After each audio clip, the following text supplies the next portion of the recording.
Estou hoje aqui com o querido amigo Eduardo Ferraz, um cara excepcional para bater um papo hoje muito gostoso sobre a questão de neurociências. Parece um tema assim um pouco distante do nosso dia a dia, sobre inteligência emocional, entendermos um pouco sobre a nossa personalidade, sobre como que nós nos constituímos, o que é possível a gente mudar, o que é possível não mudar. Então vai ser um papo aí bem descontraído.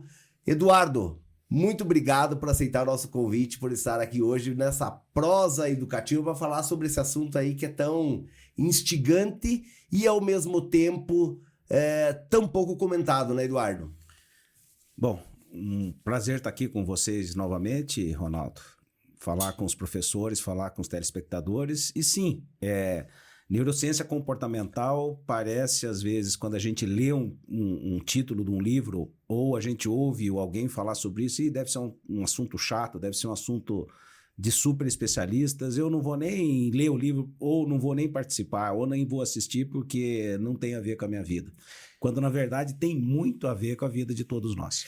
O Eduardo, ele vai falar um pouco da vida, da carreira dele. Não tem nada a ver a formação dele, vai falar um pouco sobre isso. O Eduardo é engenheiro agrônomo e depois ele estava contando, atuando como engenheiro logo no início, ele já pôde ver que o seu ponto forte era trabalhar com especialmente desenvolvimento de pessoas, desenvolvimento de líderes, e acho que a partir dali o Eduardo vai poder contar um pouco mais onde se desenvolveu a carreira do Eduardo, e hoje ele é um dos principais nomes em termos de desenvolvimento de lideranças para a empresa, com diversos livros escritos em temas relacionados à neurociência, em temas relacionados à inteligência emocional.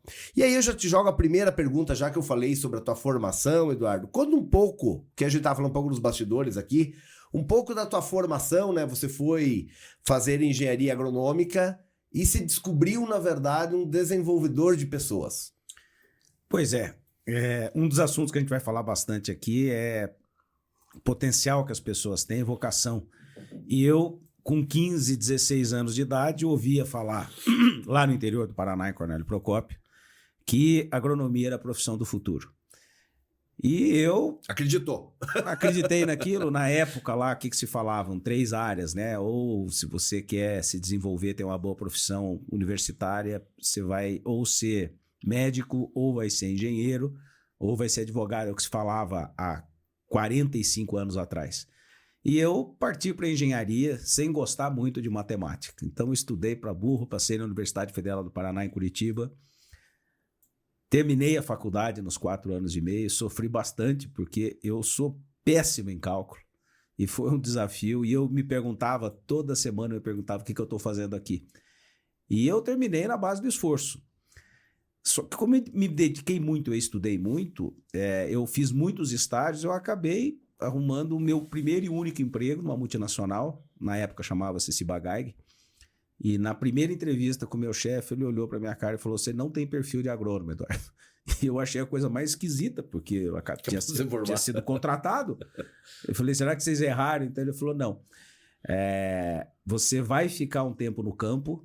Eu fui para o Rio Grande do Sul, você vai ficar lá um tempo, você vai aprender a ser um bom agrônomo, e se você desempenhar bem, nós vamos te preparar, nós vamos te treinar para que você treine as pessoas.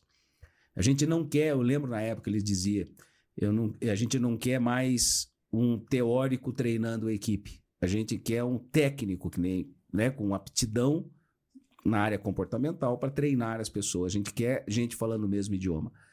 E deu certo, eu fiquei lá um ano, me mandaram para o mundo inteiro fazer treinamentos. Primeiro treinamento na área de neurociência comportamental eu fiz em 1988. Esse termo, acho que na época, neurociências, não era nem quase comentado. Era um tema, se hoje ainda é um pouco restrito, na época era extremamente restrito. Mas eu tive essa sorte, né, de trabalhar numa empresa suíça, de fazer esses treinamentos, e ali mudou minha vida, porque a parte boa é que eu fiquei mais 3 anos na empresa, acho que eu contribuí, principalmente na área de treinamentos, Mas eu, no meio do treinamento, eu percebi, Ronaldo, que eu não tinha perfil para ser agrônomo e eu não tinha perfil para ser executivo.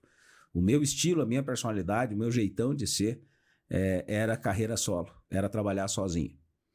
E eu não me esqueço uma frase que eu ouvi de uns instrutores, né? Quando ele foi analisar o meu perfil na época, e ele se assustou um pouco, né? Até porque eu sou muito dominante, eu sou muito direto e eu sou muito acelerado, sou muito impaciente. Ele falou: você não vai se adaptar a uma empresa, você não vai se adaptar a trabalhar em grupo. E lembre-se dessa frase: se você quiser ir longe, vá acompanhado. Se você quiser ir rápido, vá sozinho. Eu decidi ir sozinho. Então, basicamente, eu saí em 1990, há 34 anos, eu trabalho com consultoria e treinamentos na área de liderança, na área de gestão de pessoas. E trabalho sozinho. E eu sou tão exigente, sou tão crica, sou tão chato que nem ajudante eu tenho. Não tenho uma equipe, não tenho secretária, não tenho auxiliar. Eu escrevo os meus livros, eu imito as minhas passagens, eu organizo a minha agenda. E eu gosto de ser assim, porque isso tem a ver com a minha personalidade. Ainda bem que eu descobri isso no começo da minha carreira. Se eu não soubesse disso, provavelmente eu teria uma vida muito mais dura do que eu tive. E aí eu já queria pegar, Eduardo, porque é uma coisa que tem muitos pais que estão nos ouvindo, né? Muitos professores também que nos ouvem.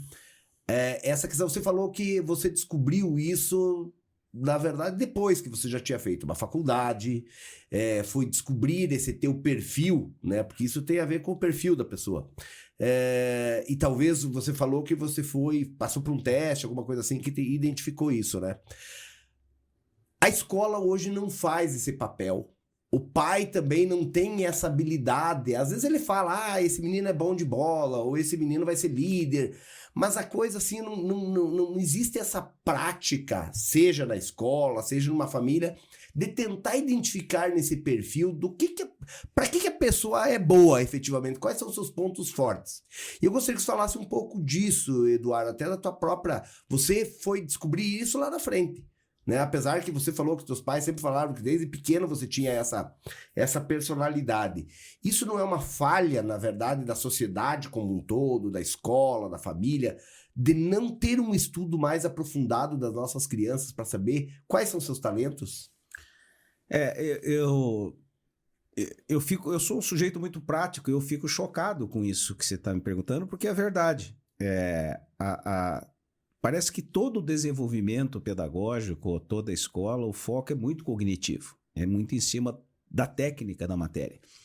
Quando todos os dados da neurociência, de todas as neurociências, inclusive a comportamental, indicam que a personalidade ou a maneira como a gente usufrui do que aquilo que a gente é mais importante até do que a parte cognitiva. É óbvio que a gente tem que saber os conceitos de matemática, de português, de história, de geografia, de seja lá o que for, mas se a gente não entender a parte comportamental de qualquer um de nós, a vida vai ser muito difícil. Você lembra daquele carrinho, quando a gente era criança, tinha um carrinho não tinha controle remoto, os carrinhos, a pilha eram de bate e volta. Uhum. Então é que nem se apertar o botãozinho, o carrinho ia, batia na parede, rodava, batia na outra parede, rodava, batia numa cadeira, rodava.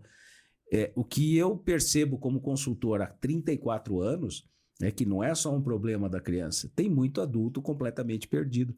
Ou seja, muito adulto como o carrinho bate e volta. Tentativa e erro. Eu vou por aqui, opa, deu errado. Eu vou por ali, deu menos errado. É que nem eu, quando fiz uma faculdade de engenharia, não tendo a menor aptidão para ser engenheiro. Eu tive mais sorte que juízo. Eu me adaptei, né? Eu me dei um jeito de me adaptar e usar aquilo que eu sabia de uma maneira aleatória, como é a da maioria das pessoas. Eu também fui o carrinho de bate-volta há 40 anos atrás. Falando sobre isso, agora caiu um pouco, acho até em desuso, não se vê tanto falar mais daqueles testes vocacionais. Eles tinham uma serventia ou eles não entram efetivamente a fundo para descobrir a personalidade, Eduardo? Antes de responder, existe a palavra teste é um pouco pesada. A palavra teste lembra uma prova, né? Você faz uma prova e você passa ou você reprova. Na verdade, existem pesquisas comportamentais. Uma pesquisa não mede se você é nota 0 ou nota 10. Ela mede a intensidade de 4 grandes comportamentos que depois eu vou comentar aqui. E serve, sim, muito para como uma pesquisa vocacional, não um teste vocacional. Usa-se a palavra até hoje, usa-se teste vocacional, mas eu acho que é uma terminologia equivocada. É uma pesquisa comportamental que vai indicar algumas aptidões que você tem, outras que você não tem por nada. Mas antes de falar disso, antes de falar do efeito da causa, vamos falar da causa. O ganhador do Prêmio Nobel de Economia, quem está nos ouvindo aqui, eu acho que vale muito a pena estudar, um cara chamado James Heckman. Esse cara ganhou o Prêmio Nobel de Economia, ele é um matemático, ganhou o Prêmio Nobel de Economia em 1990. O Heckman se especializou durante quase 40 anos de estudos a avaliar o aprendizado, principalmente na infância e na adolescência. E eu fico, de novo, assustado como pouca gente conhece o trabalho do Heckman. Eu vou resumir aqui. Ele afirmava, lá em 1990, quando ele ganhou o Prêmio Nobel, no ano 2000, desculpe, ele ganhou o Prêmio Nobel no ano de 2000. Ele afirmava nos estudos que a fase mais importante da vida de um ser humano é do 0 aos 4 anos de idade. A segunda fase mais importante na vida de um ser humano é dos 4 aos 8. A terceira fase mais importante é dos 8 aos 12. E daí para frente ele brincava, você não tem muito mais o que fazer. Você vai usar aquilo que você estruturou para depois ser o que você vai ser no futuro. E quais são os dados chocantes? Ele compara, Ronaldo, a personalidade de um adulto com um prédio. Você consegue mudar a estrutura de um prédio? Você consegue mudar o prédio de lugar? Ele perguntava, né, nas intervenções. Não, a gente não muda a estrutura de um prédio. Mas o meu prédio está pronto. O que eu consigo fazer no meu prédio? Digamos que eu tenho um prédio de 10 andares. Ele está entregue, ele está pronto, ele é meu prédio. O que eu posso fazer num prédio já entregue pela construtora? Eu só consigo mudar o acabamento desse prédio. Eu consigo mudar a pintura, a fachada, eu posso trocar os eletrodomésticos, eu posso transformar a quarto em sala, eu posso fazer um monte de coisa no meu prédio, mas eu não mudo a estrutura do prédio. O que o Heckman afirmava e afirma, continua afirmando, ele está vivo, é que a gente não muda a personalidade, a gente não muda a estrutura da personalidade. O que a gente muda é o acabamento. Ou seja, o que você é quando adulto, do seu ponto de vista comportamental, vai mudar muito pouco. Sinto muito. Ele brincava. Agora, você pode mexer no acabamento. Vou dar um exemplo fácil aqui, depois a gente pode aprofundar. Então, imagine que a estrutura do seu prédio é ser uma pessoa extrovertida, sociável, carismática, falante. Como é que a gente sabe que é estrutura? Quem é carismático, falante, que nem o seu irmão Renato, né, que a gente conhece faz tempo, ele claramente é uma pessoa extrovertida, sociável. E deve ser assim. A gente já conversou sobre isso desde criança, né? Desde pequenininho, desde os 3, 4, 5 anos de idade. Então, a estrutura do prédio dele é ser assim. O que um cara que já é extrovertido pode fazer para melhorar o acabamento? Normalmente a pessoa extrovertida, ela é extrovertida com todo mundo, então às vezes ela pode gastar um tempo desnecessário para conversar com muita gente.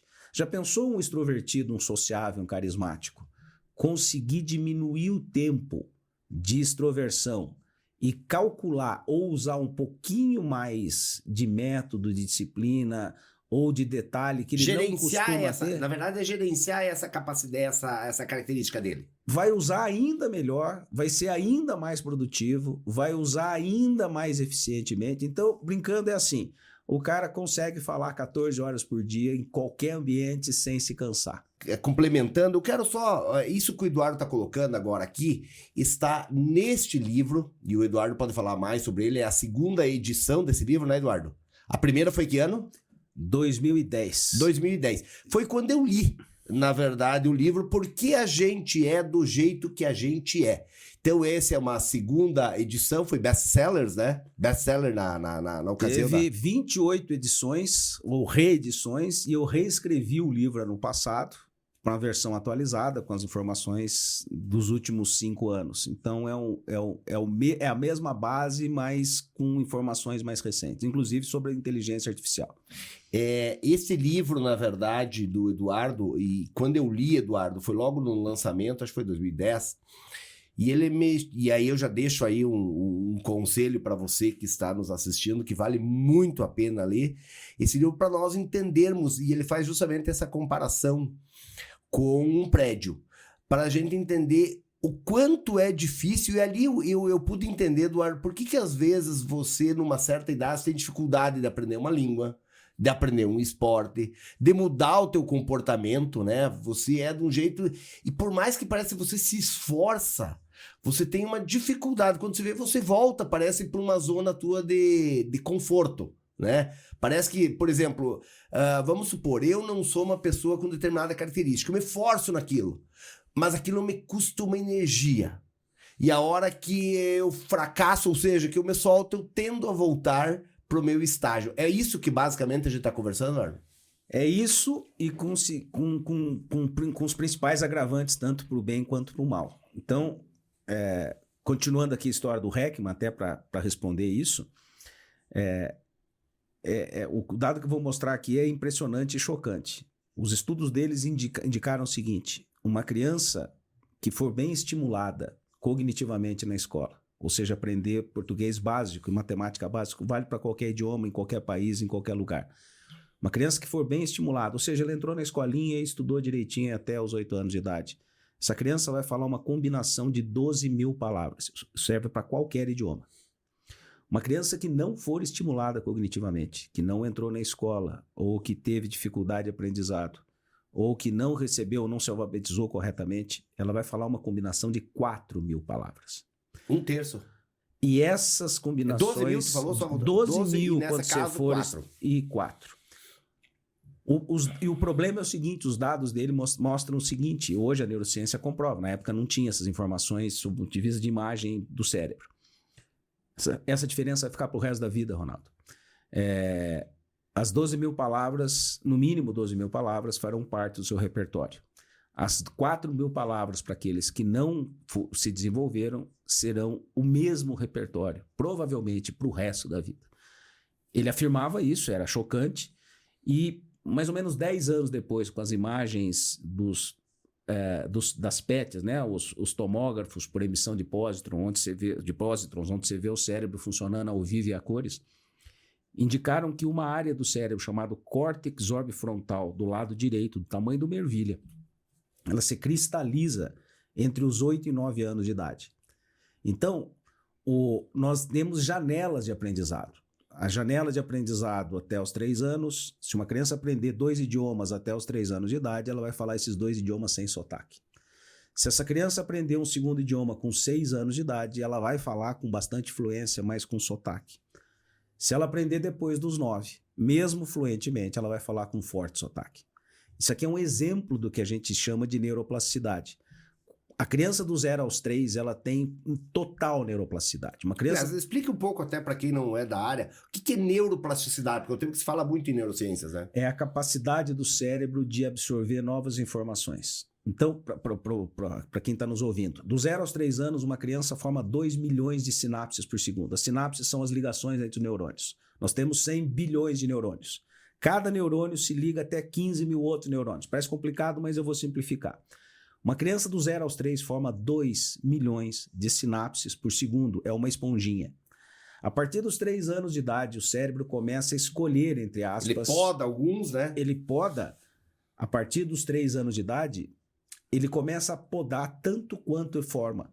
Então, dos 3 aos 6, aquilo que a criança só absorveu, as experiências do dia a dia começam a ser selecionadas. Essa seleção de experiência, a maneira como ela vive, como ela come, como ela acorda, como ela estuda, como a relação com os pais, isso vai moldando. Por isso, neuroplasticidade é como se fosse uma massinha. E o cérebro vai se adaptando ao cérebro dessa criança. Eduardo, desculpa te interromper. Eu não sou especialista no assunto, mas é um tema que eu gosto, eu leio bastante. Essa questão do 0 aos 3 anos, você tem o máximo de conexões, né, de sinapses. Depois disso, essas conexões vão morrendo e outras vão se fortalecendo, não é isso? E isso que vai gerando a nossa personalidade? É como se a gente tivesse, do 0 aos 3 anos, formando fios elétricos da grossura de um dedo. A partir dos 3 anos, alguns desses dedinhos, desses fiozinhos elétricos, eles são jogados fora, são descartados. E outros começam a engrossar, como se tivesse 2 dedos, 3 dedos, 4 dedos, um braço. Vai ficando uma conexão mais forte. Quanto mais forte fica a conexão, mais claro ficam aspectos da personalidade. Então, vejam, quem está nos ouvindo, quem é pai, quem é mãe, quem é professor, a fase mais importante da vida do ser humano é do 0 aos 3. A segunda fase é dos 3 aos 6. A terceira fase é dos 6 aos 9. E a quarta fase mais importante da vida é dos 9 aos 12. Então, se eu tivesse R$1.000 para gastar com um filho, ou como um professor, ou como uma escola, eu gastaria os R$1.000 até os 6 anos de idade. Se eu tivesse R$100.000, se eu tivesse que investir num filho, ou numa escola, ou seja lá o que for relacionado à educação, eu investiria 100% desse dinheiro limitado que eu tenho até os 6 anos de idade. E olha que erro que a gente tem, né, Eduardo? Se nós pegar... Agora tá mudando um pouco essa cultura, mas sempre a educação infantil, sempre foi renegada, na verdade. Que é o momento mais importante e nunca foi dado tanto valor. Sob o ponto de vista, isso aqui não é autoajuda, pessoal. Isso que eu tô falando aqui não é achismo, não é a minha versão, ou não é a minha interpretação dos fatos. Isso é ciência. A fase mais importante da vida do ser humano é do 0, se a gente for somar do 0 aos 6. Não que não seja dos 6 aos 12, mas a base da personalidade, a base do prédio dessa criança para o resto da vida vai se formatar do 0 aos 6. Agora, essa base do prédio do 0 ao 6, nós sabemos que tem componentes que são genéticos, tem componentes sociais. O que mais que molda e o quanto que isso contribui em cada um desses aspectos? Para simplificar, cerca de 50% da personalidade vem da genética. Isso independente de país? De qualquer lugar. Se a gente pegar os estudos que fizeram, por exemplo, com Yanomamis absolutamente isolados, né, que depois de um tempo começaram a conviver e também estudam, isso vale para qualquer lugar, inclusive provavelmente na pré-história. A grande importância da primeira infância vai definir para o resto da vida. Então, resumindo, 50% do que a gente é genético. A gente nasce com algumas tendências. 50% é ambiental. O ambiente interfere também nos genes. O nome disso é epigenética. O ambiente consegue interferir num gene. Então, vamos dar um exemplo aqui. Uma criança nasce com uma alta aptidão lógico-matemática, uma inteligência matemática, isso é genético. Se ela não entrar na escola e não aprender continha básica, ou seja, se o ambiente não ajudar, não vai virar nada. Imagine outro exemplo. A pessoa nasce com uma grande aptidão atlética. Um Pelé nasceu. Aliás, quantos devem ter, né, por aí Pelés espalhados? Nasceu, ou o Pelé, ou o Michael Jordan, ou o Guga no tênis, ou o Federer. Essas pessoas nasceram com uma aptidão esportiva gigantesca. Imagine que o Pelé nunca viu uma bola, não tenha visto uma bola na vida até os 12, 13 anos de idade. Ele não seria o Pelé. Provavelmente seria um bom atleta de qualquer esporte que ele praticasse. Imagine que o Federer não tivesse nascido na Europa ou tivesse nascido numa aldeia indígena, sem desmerecer nem elogiar, e nunca ouvisse falar de raquete ou bolinha de tênis. Provavelmente seria um bom atleta, seria um cara rápido, nadaria rápido, subiria rápido em árvores, mas ele não teria desenvolvido habilidade. Então, metade do que a gente Ronaldo, é genético. A gente nasce com predisposições. A outra metade é ambiental. E quando eu digo ambiental, entra a educação dos pais, mas principalmente, fortemente, entra a educação na escola. E a educação na escola, ela não é só cognitiva. Não é só aprender a fazer conta e se alfabetizar. É a parte comportamental. Como é que eu lido sob pressão? Como é que eu lido com colegas difíceis? Como é que eu lido com pessoas agressivas? O menino lá, a criança, a menina, que tem um coleguinha agressivo, ou que tem um coleguinha com dificuldade de aprendizado, ou que tem um coleguinha que tem muito acelerado, que não consegue parar quieto. A maneira como a gente interage nesses primeiros anos, com os coleguinhas, com o pai, com a mãe, com os professores, vai moldar o nosso prédio personalidade para o resto da vida da gente. Eduardo, isso que nós estamos conversando tem tudo a ver com a parte de inteligência emocional, né? E você falando do papel da escola, a escola sempre se focou muito na questão cognitiva e esqueceu a questão socioemocional. E não é a escola é um pouco do reflexo da sociedade. A sociedade, na verdade, sempre renegou a questão da inteligência emocional, de compreender comportamentos e tudo mais. E agora isso começa a vir mais forte. Inclusive, para quem é educador que está nos ouvindo, sabe que nós temos a Base Nacional Curricular Comum, que bate muito nesses aspectos hoje de trabalhar com o socioemocional, a questão do autoconhecimento, a questão da inteligência emocional. Então fale para nós um pouco o que é inteligência emocional, ou se fosse hoje separar, né, inteligência cognitiva, inteligência emocional, classifique um pouco para nós, para quem está nos assistindo aqui, entender um pouco essas diferenças, Eduardo. Se a gente pegar um dicionário, inteligência emocional vai ter pelo menos 30 definições diferentes e todas estão corretas. Eu vou dar a minha versão.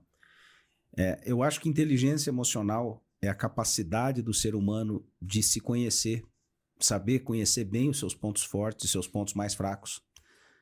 Esquecer, e não esquecer que o grande sucesso está em aproveitar ao máximo os pontos fortes e gastar um tempo menor para consertar os pontos fracos. Quando você interpreta bem quem você sabe onde você tem destaque, a vida fica muito mais fácil. A grande vantagem de quem tem um bom autoconhecimento é que quase certamente ele também vai conseguir interpretar bem a personalidade ou os pontos fortes e fracos das outras pessoas. Então imagine, essa é a mistura perfeita. Eu me conheço bem, eu conheço os meus talentos, eu conheço os meus pontos limitantes ou pontos fracos, e eu, como me conheço muito bem, eu consigo analisar e avaliar bem as outras pessoas. Fica muito mais fácil. Então, inteligência emocional aqui, para mim, repito, é a capacidade do ser humano de se conhecer bem, a gente chama isso de inteligência intrapessoal, e se conhecendo bem, avaliar e conhecer bem as outras pessoas. Essa é a inteligência interpessoal. Então, a inteligência emocional, na minha opinião, é uma mistura dessas duas inteligências. A intrapessoal, o autoconhecimento, e a interpessoal, a capacidade de avaliar e interpretar as outras pessoas e sempre tomar a melhor decisão possível nesses dois casos. Agora, Eduardo, esse autoconhecimento que você fala, é simples de fazer isso? Ou seja, qual que é a idade apropriada para se fazer esse diagnóstico, digamos assim? E como fazer isso? Como identificar? É um papel da escola? Tem uma espécie de um checklist? Como que se faz um trabalho desse de autoconhecimento? Porque não o autoconhecimento envolve você saber no que você é bom, no que você é ruim, e características suas, que às vezes não é nem pro bom nem pro ruim. Eu sou mais extrovertido, eu sou mais fechado, eu sou mais um cara centrado, eu sou um cara desfocado, que hoje, na verdade, o próprio estudo da neurociência tem ajudado muito a identificar, que é uma coisa que na educação hoje se trabalha muito, que de perto, acho que quem que falava isso, de perto ninguém é normal, né?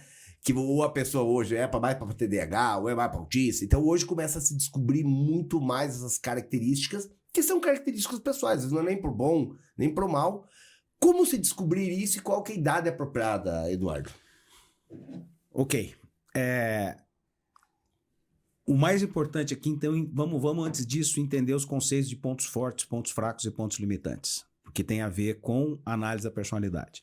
O que é um ponto forte, Ronaldo? Ponto forte é aquilo que eu faço bem feito, com pouco esforço e bons resultados. Então, a pessoa, por exemplo, que ela tem talento ou tem uma boa oratória, ela é assim desde criança. Ela não começou a ter esse talento com 30 anos de idade, ela sempre teve. A pessoa que é boa em cálculo, que tem facilidade com cálculo, ela é assim desde os 5, 6 anos. E cada ano que passa tende a ficar melhor se ele usar. Então vamos de novo. Ponto forte é tudo aquilo que eu faço bem feito, com pouco esforço e bons resultados. O que são os pontos fracos? É exatamente o oposto. É tudo aquilo que mesmo com muito esforço, com muito estudo e muita dedicação, o resultado é ruim.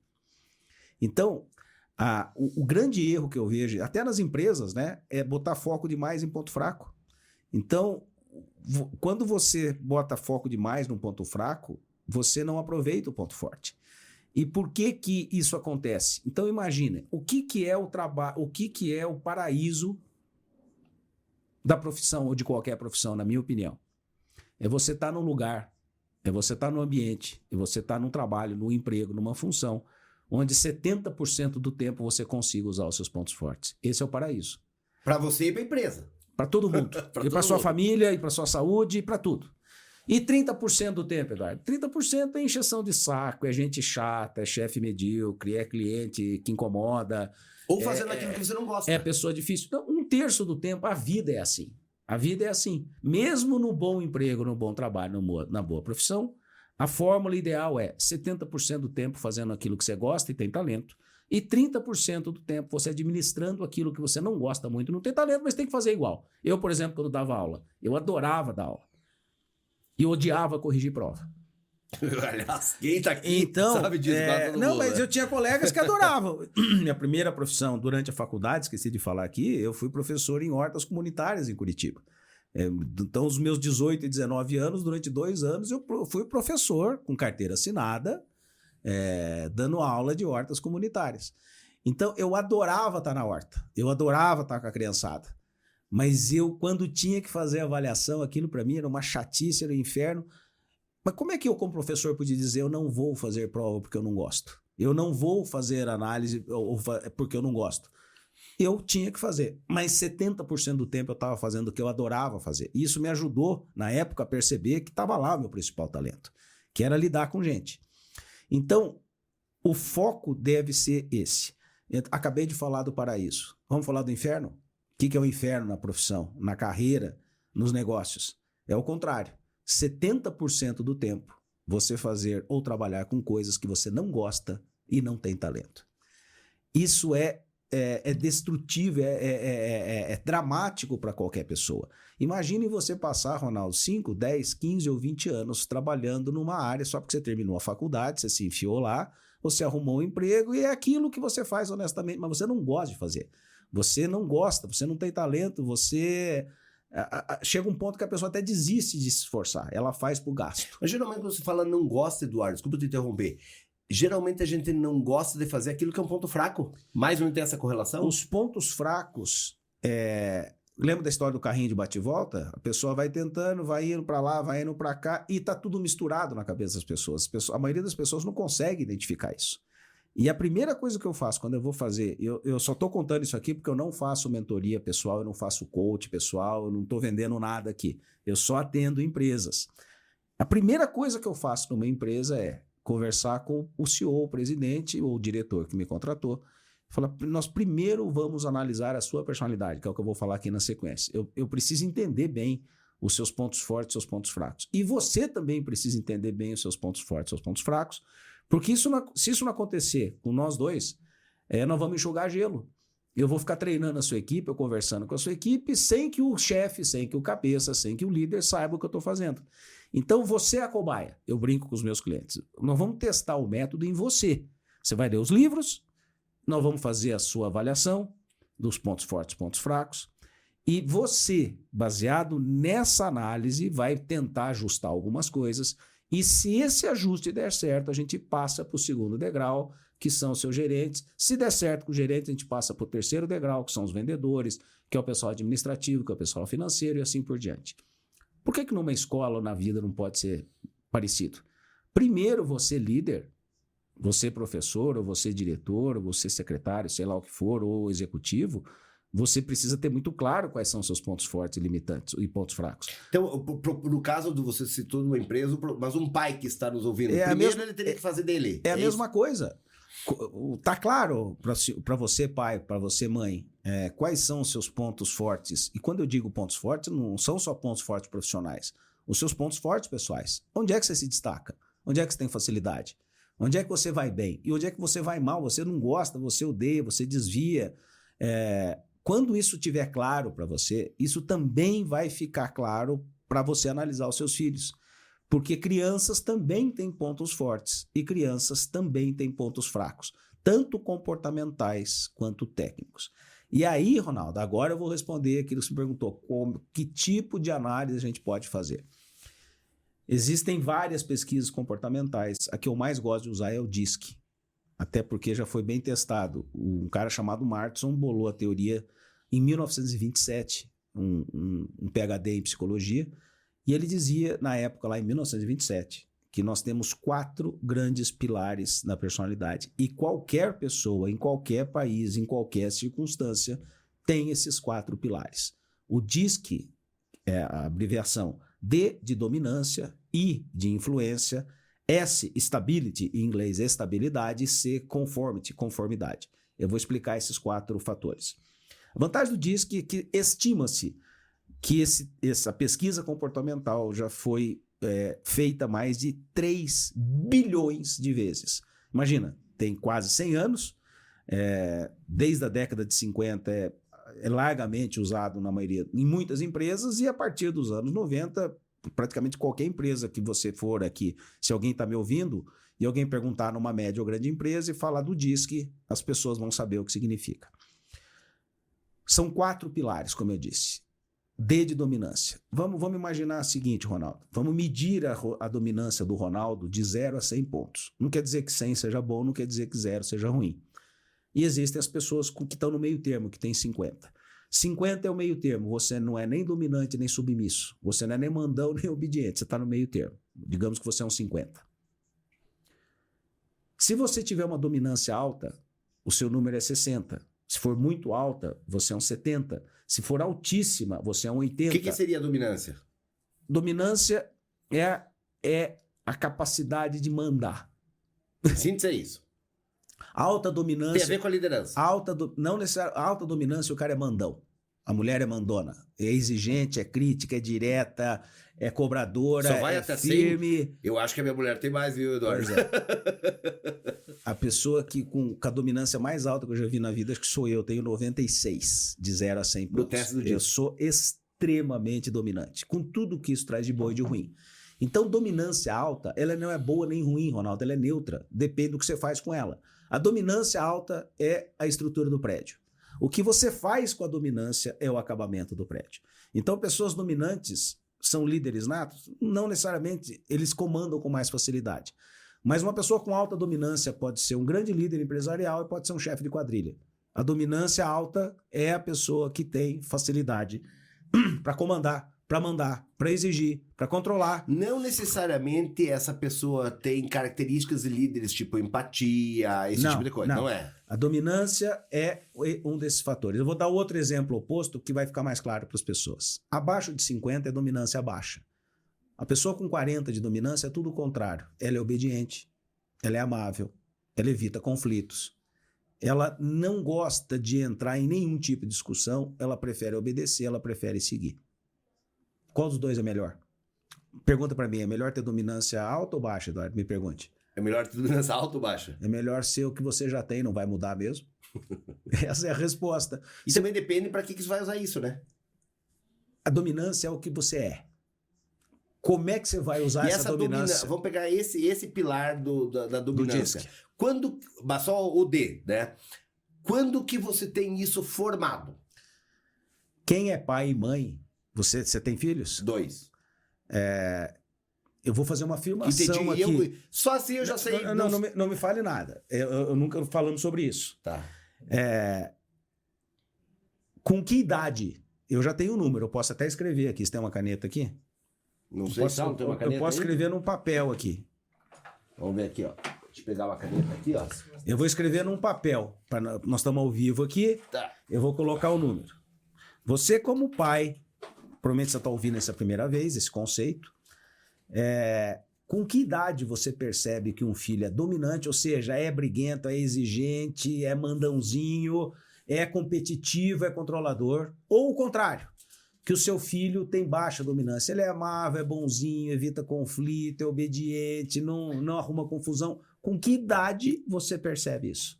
Eu acho que com 1 ano, 2 anos, você já consegue perceber. O que eu escrevi aqui? 3 anos. Mas eu acho que até menos. Você já consegue pegar. Por que eu falei? Sabe que eu ia falar 3 anos? Mas ele começou a citar certas personalidades que eu já vi que no meu filho eu consegui identificar antes. Por que eu tô falando 3 anos? Porque, sob o ponto de vista da neurociência, até os 3 anos a gente tá formando sinapses. 1 milhão de sinapses, 2 milhões de sinapses por segundo. Você está estruturando. A dominância já está lá com 1 aninho. Aliás, a dominância já está lá com 6 meses. Gêmeos idênticos, quando nasce, um é mais dominante que o outro, sabia? Um fica na frente, um mama, é mais gritento, é mais...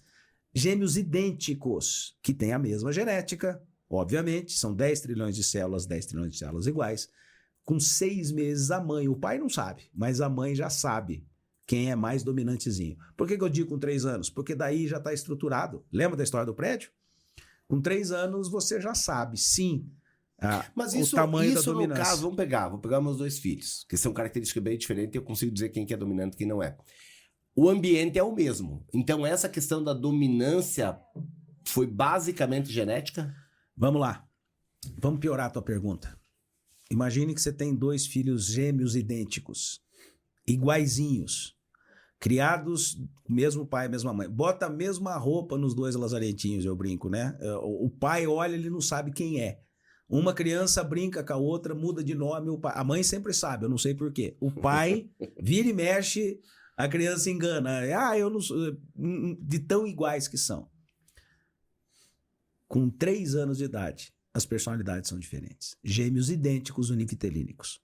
Por quê? Vou fazer uma pergunta delicada para os pais e professores. As pesquisas indicam que 98% dos pais e das mães, se tiver mais de um filho, tem preferência por um deles. Vocês estão vendo a cara do Ronaldo aqui, ele não pode nem me responder. Não é que gosta mais ou gosta menos, tem uma afinidade maior. Se você tem 3, você tem um que você gosta mais. Se você tem 10, tem o preferido e tem uma escala. O 2, o 3, o 4. O Ronaldo tá me olhando e tá em dúvida. O pai e a mãe disfarçam. Vô disfarça? Vou não. Tem 30 netos. Tem o preferido ou não tem? Tem. Tio? Tem o preferido ou não tem? Professor, uma sala de 30. Tem o aluno que é preferido? Não, não é o mais estudioso necessariamente, ou o mais inteligente. Tem uma ligação. Afinidade. E tem um que a gente odeia, não tem? Dos 30. Ai, não posso olhar pra cara desse moleque. Pô, não fala, mas pensa. Se o pai e a mãe tratam diferente, os professores tratam diferentemente, os parentes tratam diferentemente, o ambiente é o mesmo? Não. É completamente diferente. E essas interações, esses 2 milhões de sinapses por segundo, do 0 aos 3 anos, vão estruturando o prédio dessa criança.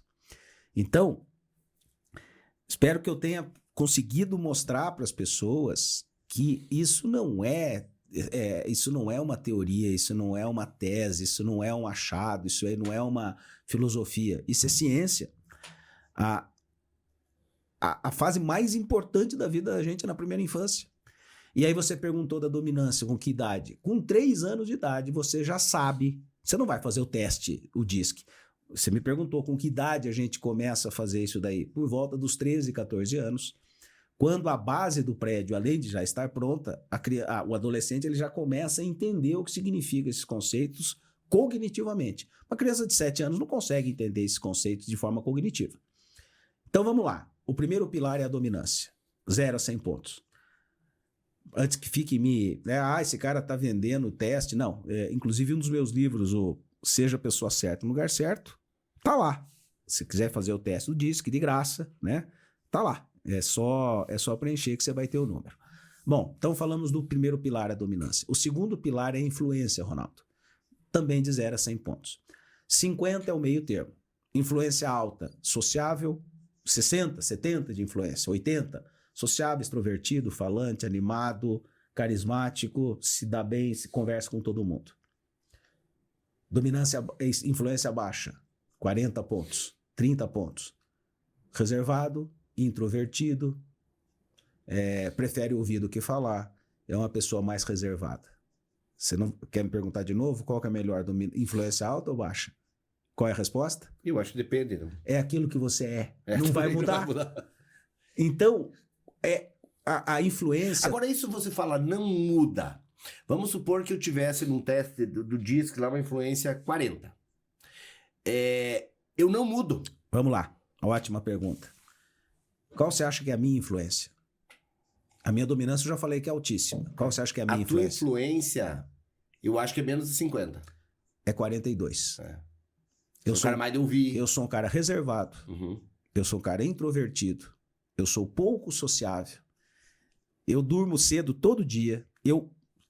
Nos últimos 30 anos, se eu fui em umas 3 festas, foi muito. Eu odeio festa.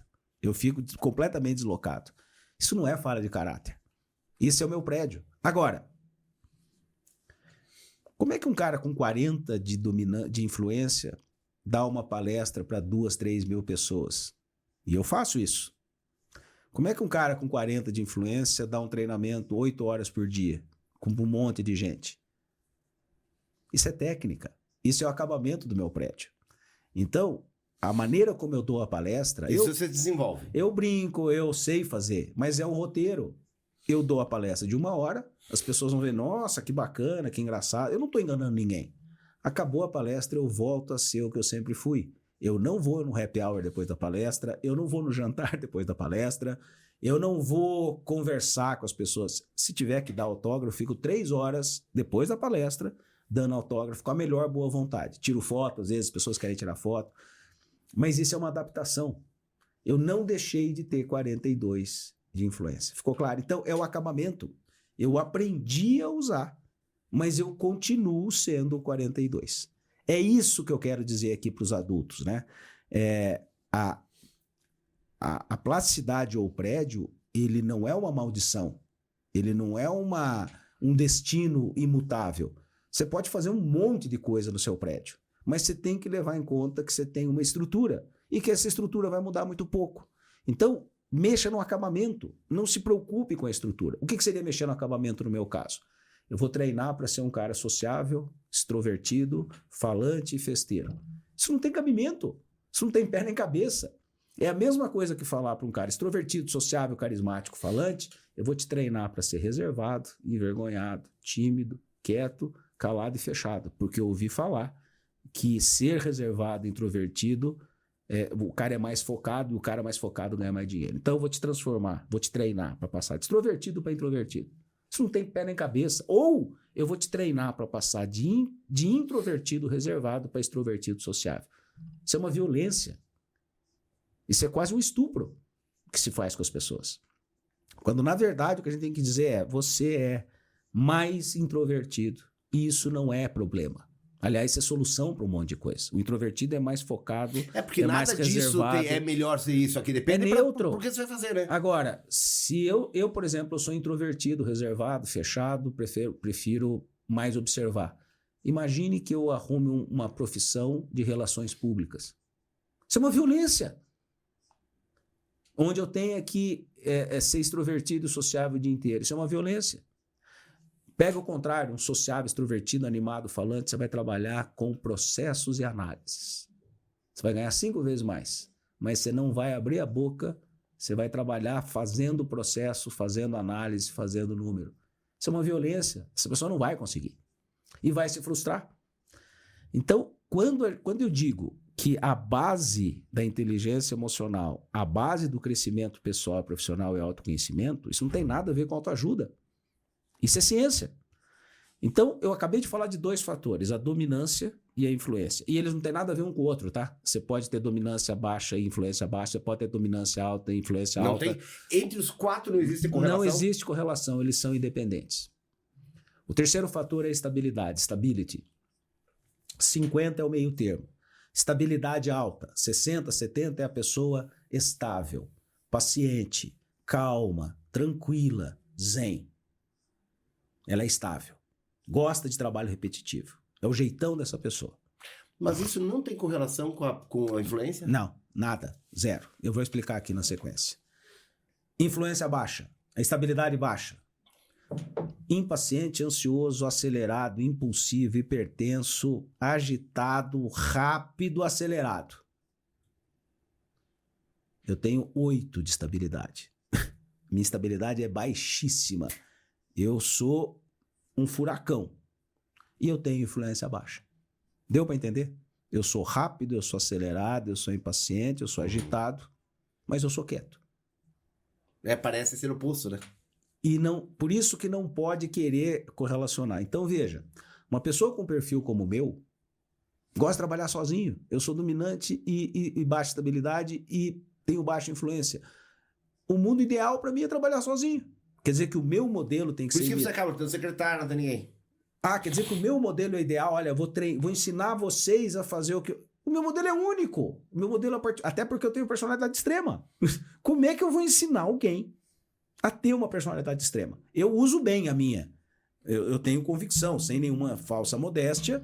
Eu uso o máximo aquilo que eu posso usar dentro dos meus limites. Mas qual é o meu segredo? A pessoa pergunta. Autoconhecimento. Autogestão. Respeito por mim mesmo e pelos outros, porque eu sei qual é o meu perfil. Então, falamos os três. Estabilidade alta, estável, paciente, calmo, tranquilo. Estabilidade baixa, agitado, impaciente, acelerado, hipertenso. O último fator é a conformidade. Conformidade alta, conformity, é a pessoa meticulosa, organizada, regrada, metódica, perfeccionista. Estabilidade baixa, desorganizado, criativo, flexível, com jogo de cintura, gosta do improviso. Eu tenho alta conformidade.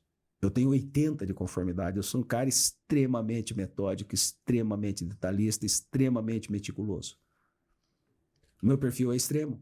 Então eu sou dominante, gosto de comandar. Eu tenho baixa influência, eu sou reservado. Eu tenho baixa estabilidade, eu sou muito rápido para fazer qualquer coisa. E eu tenho alta conformidade, eu sou extremamente detalhista. Qual é a profissão ideal para um sujeito desse? No meu caso, a minha. Que posso ser dominante, posso ser reservado, posso ser rápido e posso ser extremamente detalhista. Quer dizer que o meu perfil de consultor serve para qualquer empresa? Não, serve para empresas que querem alguém como eu. Extremamente rápido, extremamente dominante, extremamente organizado, e eu brinco com os meus clientes que parece que você está mandando em mim.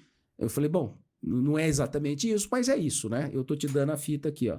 É assim, assim, assim, assado. Faz o dever de casa. Quando você terminar o dever de casa, você me chama que a gente faz a fase 2. Tô brincando, falando sério, mas é esse o meu estilo. É esse o meu estilo. Eu não gostei do seu estilo, Eduardo, eu não quero dever de casa. Tá bom, não me contrata mais. É a vida. Eu não vou agradar todo mundo. Eu não sou o consultor universal que entra em qualquer empresa, com qualquer negócio, com qualquer pessoa e eu dou certo. Isso é um erro. Eu dou certo talvez em 5% das empresas, 10% das empresas. Agora, Eduardo, usando essa metodologia do DISC, você não tem, por exemplo, vamos pegar uma profissão de professor. Professor também tem DISC. Não, mas a função do professor não exigiria, por exemplo, um certo padrão de DISC nesse sentido? Não necessariamente, porque veja, todos nós temos um perfil DISC. Mesmo que você nunca tenha ouvido falar disso. Uhum. Então, eu vou ter professores, e eu estou falando pelos que eu já conheci, eu sou professor. Existem professores com alta dominância, não existem? São mais exigentes, são críticos, são bravos. Existem professores com baixa dominância, são mais acolhedores, são gentis. Qual dos dois é melhor? Depende. Depende de como você usa a sua dominância alta ou a sua dominância baixa. Se você usar mal a dominância alta, você é um tirano. Se você usar mal a sua dominância baixa, você não é agregador, você é um banana. Professor, tem professor com influência alta ou não? Tem. Carismático, animado, sociável. Se ele usar bem isso, é uma bênção. Se ele usar mal, é um chato de galocha que não para de falar. Tem professor com influência baixa, reservado, mais introvertido? Tem ou não? Tem. Ele é mais técnico. Se ele usar bem isso direitinho, ele vai ser uma bênção, ele acalma a classe, ele equilibra. Se ele usar isso mal, ele vai ser um cara apagado. Tá, então vamos esquecer o professor. E assim por diante. Mas vamos pegar, por exemplo, o caso de um contador. Certo. Né, sim. Aí nós estamos falando de uma função técnica. Técnica. Qual é o DISC ideal? Conformidade alta, estabilidade alta. A gente pode influência escolher média ou baixa, dominância média ou baixa. É isso. O DISC ideal para um contador típico, que é uma profissão extremamente técnica. Vamos falar de um vendedor de varejo. Você já entendeu o jogo. Qual o DISC ideal? Influência alta. Certamente influência alta. Ponto número 1. Segundo fator mais importante. É influência alta, o vendedor. Um vendedor de varejo, aquele cara que atende 50 por dia. Influência alta é um. Qual que é o outro? O segundo fator mais importante. Não. Dominância não tem, né? Não. Qual que é o segundo fator mais importante? Vendedor de varejo. Deixa eu ver. Estabilidade. Estabilidade alta, calma. Estabilidade baixa, acelerado.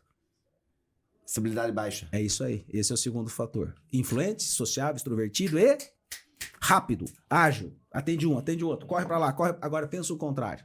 Vendedor de varejo, baixa influência, reservado, envergonhado, tímido, alta estabilidade, calmo, tranquilo, estável, sereno. Vai funcionar? Tu sabe, Eduardo, que eu falei que eu li esse livro e eu uso o teu livro num programa que nós temos no Instituto de Formação de Diretores. A gente não usa exatamente a metodologia DISC, mas a gente usa uma outra metodologia que trabalha com 8 papéis diferentes que um gestor tem que desempenhar no dia a dia. Empreendedor, negociador, e ele trabalha dentro de um arquétipo de um plano cartesiano. Né? Então, em cima, e esse modelo que a gente trabalha é um modelo americano que nós adaptamos para educacional lá atrás e tal. E ele coloca o seguinte: para você ser um bom gestor, dentro desses 8 papéis, ele fala que, ora, você tem que ser centrado, estruturado, cartesiano no sentido mais lógico, e ora você tem que ser criativo, ora daí mais para a parte interna da empresa, as funções burocráticas, ora você tem que ser mais para a parte externa. Então, esse cara que escreveu esse livro, e já escreveu uns 8, 10 livros sobre isso, que seriam papéis do gestor, ele comenta isso, né?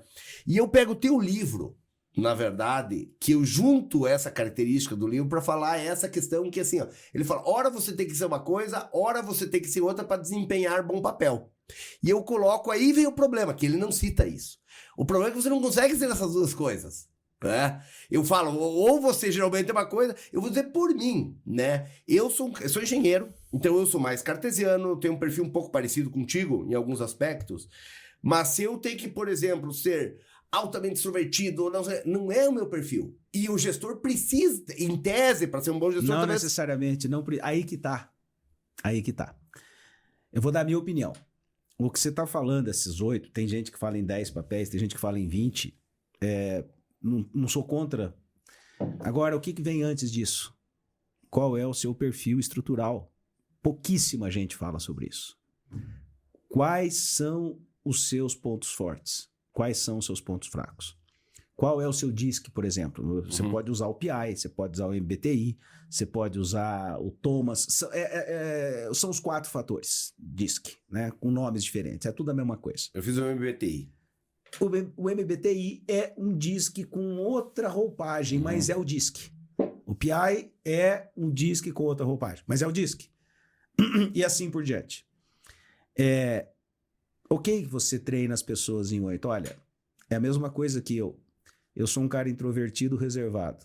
Lembra, para ser coerente, 70% do tempo, para eu ser feliz, eu tenho que fazer isso. Eu tenho que estar mais observando. Por isso que eu sou consultor, eu não sou palestrante profissional. Eu não sou relações públicas. Eu sou um consultor que dá palestra. Entendeu a diferença? Eu não sou um palestrante que dá consultoria. Eu sou um consultor, eu sou um técnico, eu sou um cara cartesiano, eu sou um cara organizado, metódico, que fala ou que tem uma boa oratória. 70% do tempo, o que é o paraíso para mim? É poder ficar analisando. 30% do tempo é socializar. É claro que eu tenho que socializar, Renato. É claro que eu tenho que conversar com as pessoas. É claro que eu tenho que convencer as pessoas a fazer. Tá clara a diferença? Então, primeiro eu preciso saber quem eu sou, para depois usar a técnica. O que você está falando dessas 8 fases é técnica. É que nem técnica de apresentação, é que nem técnica de abordagem. Mas a técnica, às vezes você não vai conseguir desempenhar bem a técnica, né? Não vai, mas você pode quebrar um galho.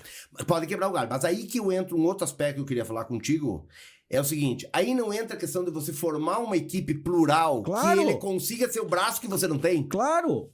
Por isso que eu falei que o professor, por exemplo, não tem o perfil ideal, a não ser que você me fale, é um professor de cursinho. Aí vai ter o perfil DISC ideal. Tá clara a diferença ou não?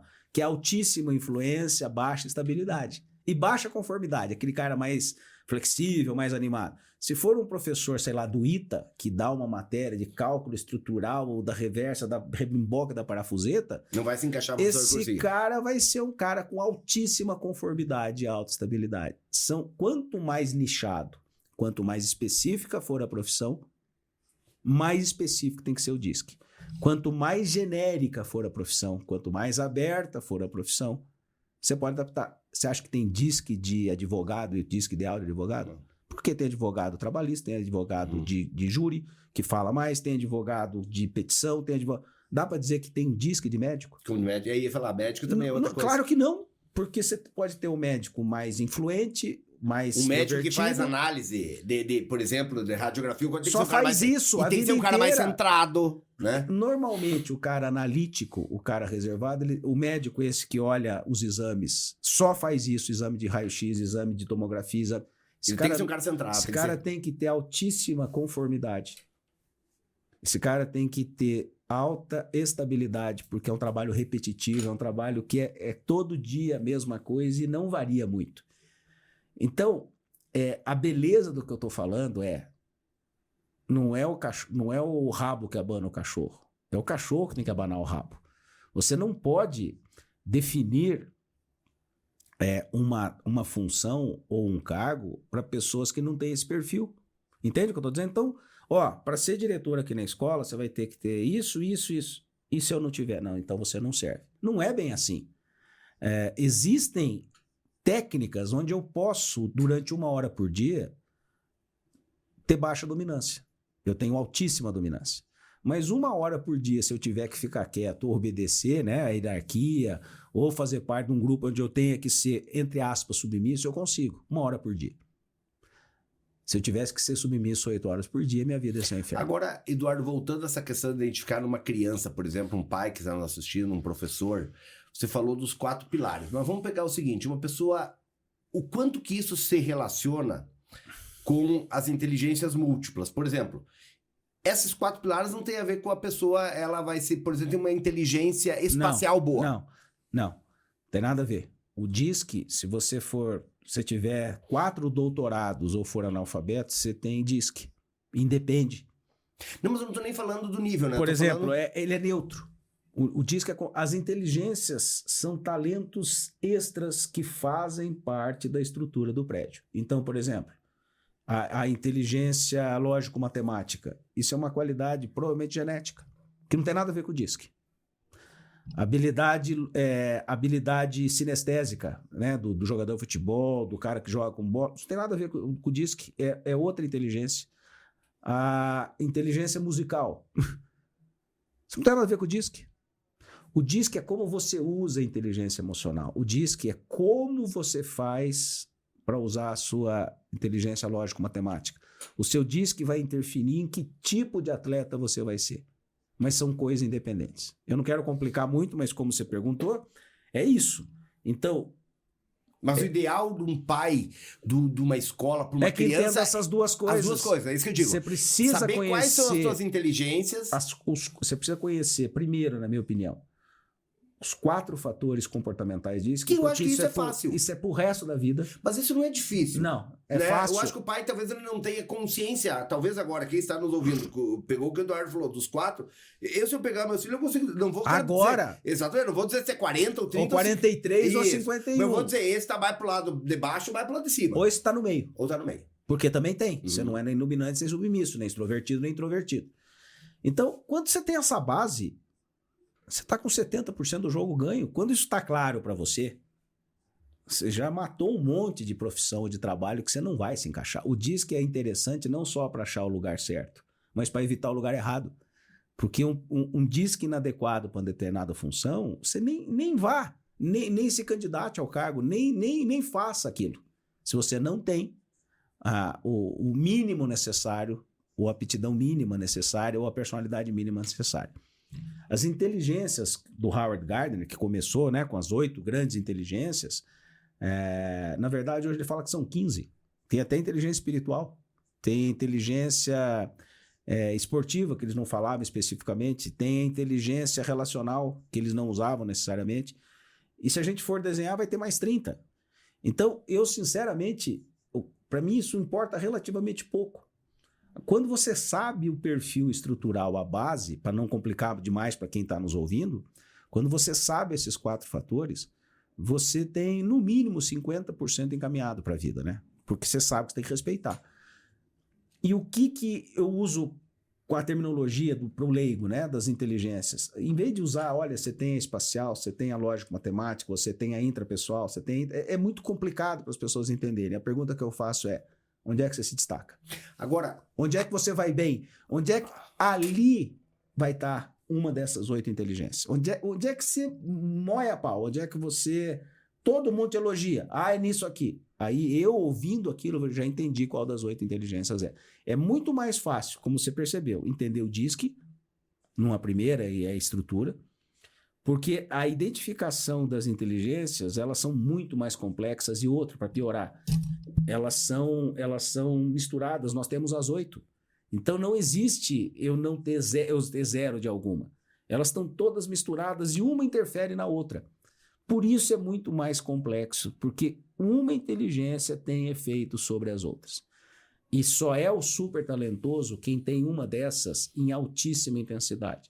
Uma dessa inteligência em altíssima intensidade é uma pessoa em 100 mil. Vamos falar desses 4 pilares, o DISC. Você falou que até os 3 anos, por mais que você não vai fazer o teste até os 3 anos, mas uma pessoa aos 3 anos já tem isso mapeado. Já existe para ela. Já está isso bem encaminhadinho. Não vai mudar. Por exemplo, se a pessoa ela é dominante e depois dos 3, com muito esforço, ela deixar de ser dominante ou vice-versa? Se ela for muito reprimida, se ela apanhar muito, se ela sofrer demais, o meio tem interferência. Lembra da história dos... Por isso que não são 3 anos. Vamos fazer o teste, o perfil diz que está resolvido. Como é que foi dos 3 aos 8? Se for tudo normal, se a vida dela for uma vida sem altos e baixos, ela só vai reforçar aquilo que ela já era com 3. Se ela tiver muito estresse, ou muita falta, ou violência física, emocional, sexual, financeira, isso vai interferir no perfil dela, sim. Porque continua a neuroplasticidade funcionando com bastante intensidade até os 8 anos. E aí o 8 está resolvido, então. Como é que foi dos 8 aos 12? Lembra que eu falei da importância das fases? Foi tudo certo, uma família normal, estruturada até os 8 anos. Com 8 anos, o pai morreu, a mãe morreu no acidente, Deus o livre, a criança passou necessidade, foi abusada. Isso vai interferir ainda, vai interferir numa parte tanto dos traumas, do sofrimento, das emoções, quanto também vai interferir um pouco na estrutura do prédio dela. Lembra que eu falei que ainda está se formando?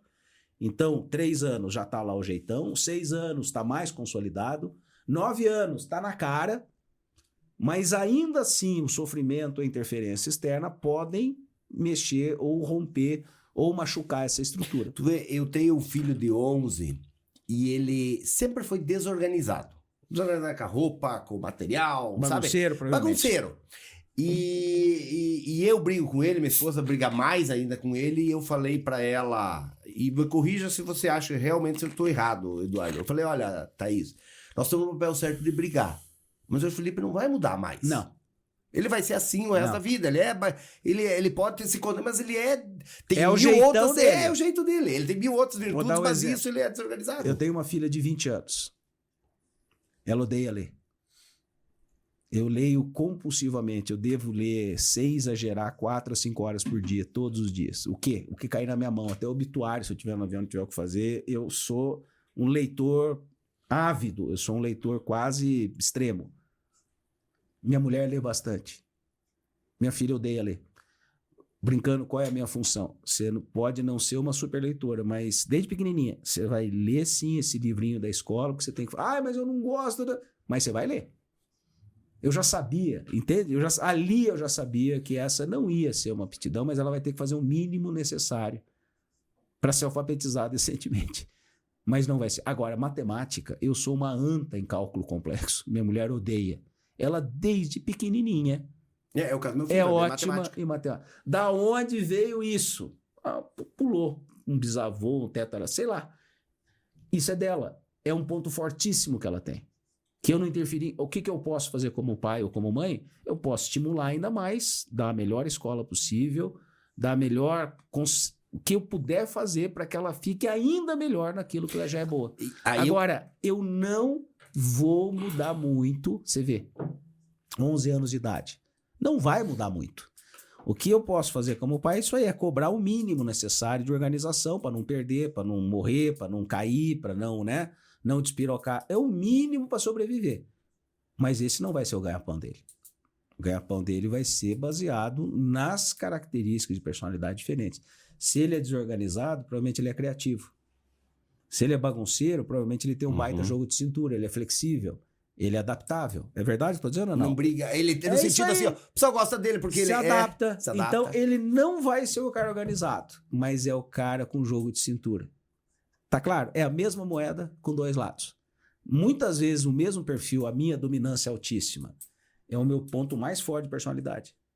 E é o que mais pode me derrubar. Se eu mais forte, se eu usar ele bem, eu vou ser um líder. Se eu usar ele mal, eu vou ser um carrasco. O acabamento agora, resumindo para nosso papo final aqui, o que faz a diferença para um adulto, agora eu vou falar da adulto, a gente falou bastante de criança, e adulto eu quero dizer, a gente considera o final da adolescência, que vai até os 20 anos. Para todos os efeitos, o cara com 20 anos, o prédio está lá, está pronto. O que a gente pode fazer como adulto, Ronaldo, não é mais mexer no acabamento, na estrutura, é usufruir o acabamento, porque está lá. Ah, mas eu não gosto do meu perfil. Gostando ou não gostando é o que você é. Usufrua, aproveite, interaja com ele, use melhor aquilo que você tem. Então, esse é o segredo da vida. É o autoconhecimento, e aí entra a inteligência emocional. E o que é inteligência emocional? É você aceitar o que não pode ser mudado. E você mudar, ou conseguir mudar aquilo que for possível, que é o ajuste fino. O ajuste grosso está feito. Agora, eu vejo o quanto que é importante isso, aquilo que a gente falou, as escolas não trabalham, ninguém trabalha com isso. Eu fiz um MBTI, depois eu fiz outros testes depois, e como é interessante você se conhecer. Você já meio se conhece, mas a hora que você tem um teste que ele vai e te diz, você é assim. Daí você fala, puxa vida, daí tu começa a entender certos comportamentos teus. Ah, por isso que eu agi assim. Ou por isso né? que o outro age assado. Porque isso é importante também. Você saber que você está lidando com pessoas com pontos fracos e ele não vai mudar muito. E também tem pontos fortes que também não mudarão muito. Então, isso é libertador. Quando a gente se autoconhece, a gente também tende a conhecer melhor os outros. Isso é libertador. E aí, só pra gente fechar, Eduardo, a gente falou um pouco de ponto forte e eu queria colocar uma questão aí, principalmente na escola, né? O nosso modelo da escola, que vem muito ainda do modelo industrial, que você tem que ter uma nota 6 história, 6 geografia, 6 português, 6 matemática, 6 artes, né? Eu era péssimo na área de artes, por exemplo. Nunca tive destreza para desenho. Somos péssimo. Dois. Até hoje, desenhar uma casinha aqui, vão pensar que eu tenho 2 anos de idade. Eu fiz engenharia que eu tinha desenho geométrico, eu detestava aquelas disciplinas de desenho. Tá. Mas a escola te força naquilo. Então, eu sempre fui muito bom em matemática e outras áreas eu capengava mais. E a escola faz isso, né? A partir do momento, parece que você passou da régua 6, 7, 8 ali, o teu pai não te cobra mais. Ó, tá bom em matemática, teu professor não te cobra mais, porque você já atingiu, você passou, parece, da linha de corte. Não me enche o saco. Agora tu tem que reforçar naquilo que você não conseguiu. Eu gasto uma energia tremenda em coisas que eu não faço bem, não gosto de fazer, a escola se torna chata porque eu tenho que desenvolver aquilo, onde naquilo que eu sou bom, eu vou muito rápido e a partir daquilo eu não dedico mais tempo para aquilo, né? Então a escola trabalhou, eu gostaria que comentasse um pouco o quanto que é um erro disso. O ideal, e eu sei que eu não vou mudar a estrutura de ensino no país, seriam 2 grandes matérias obrigatórias. Português, sem falar o idioma, o inglês na língua inglesa, ou espanhol, para quem é de língua espanhola, você precisa dominar o seu idioma com fluência, e matemática básica. Essas 2 matérias deveriam ser obrigatórias, sim ou sim. A pessoa não escolhe, você tem que tirar o 6 em português e o 6 em matemática. As outras matérias, na minha opinião, deveriam ser escolha própria, baseada em aptidão. Você gosta mais de biologia? Você vai para cá. Você gosta mais de exatas? Vamos reforçar a matemática. Você gosta mais de história, de geografia? Vamos reforçar as disciplinas sociais. Então, na minha opinião, e esse é o melhor dos mundos, na verdade é o que eu faço nas empresas, tá? Eu não vou ficar enchendo o saco de um vendedor, por exemplo, que é introvertido. Eu não vou tentar mudar esse cara. Ele é introvertido, ele é reservado, ele é caladão, mas ele é uma referência técnica. Eu vou colocar ele numa região, numa área, onde ele possa brilhar sendo referência técnica. E na outra área eu vou pegar o extrovertido, sociável, falante, animado, que é péssimo tecnicamente, mas ele é muito bom de relacionamento. Eu não vou ficar batendo nos pontos fracos, eu vou procurar adaptar a pessoa para a função. Por que um adulto não pode fazer isso? Por que um professor... mas o que você está propondo é realista, é utópico.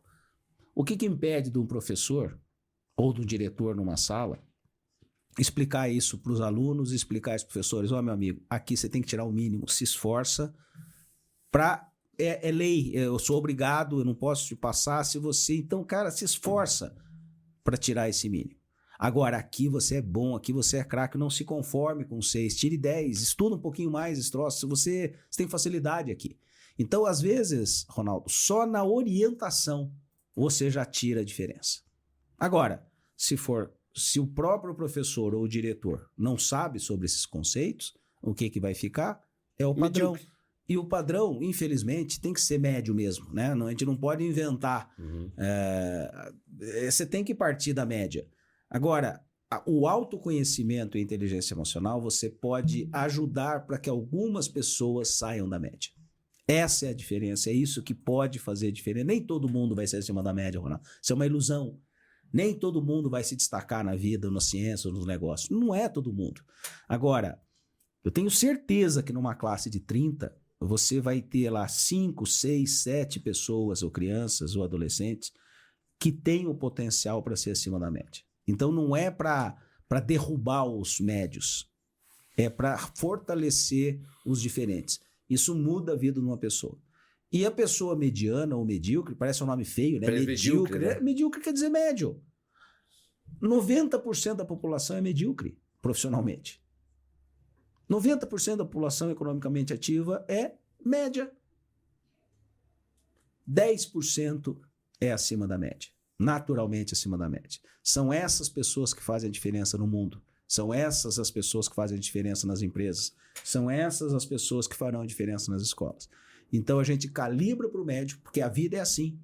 A gente não vai transformar todo mundo em fora de série, mas a gente aproveita os fora de série para ajudar que esse fora de série usufrua do talento ou da diferença que ele tem de que ele é na vida.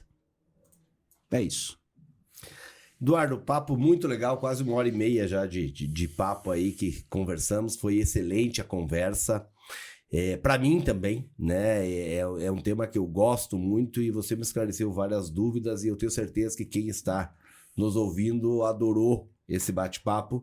E eu deixo aí para você fazer suas considerações finais, Eduardo, deixar o teu contato, onde o pessoal te encontra, né? Onde compra teus livros, enfim. Fica aí o tempo para você conversar aí. Eu sou bem econômico nessa parte. Os meus livros, se você botar Eduardo Ferraz Quantos livros são todos, Eduardo? São 5 que eu escrevi, mais 5, uma nova versão dos 5, então são 10. Qualquer lugar que você botar meu nome, você vai ver os meus 5 livros e o meu site é eduardoferraz.com.br. Ali estão os vídeos, ali estão as entrevistas, ali está o contato. Quem quiser me mande E o meu nome nas mídias sociais é Eduardo Ferraz Consultor. Então é isso. Gente, muito obrigado. Obrigado, Eduardo, mais uma vez pelo bate-papo. Foi excelente. Até a próxima semana. Valeu! Tchau, tchau!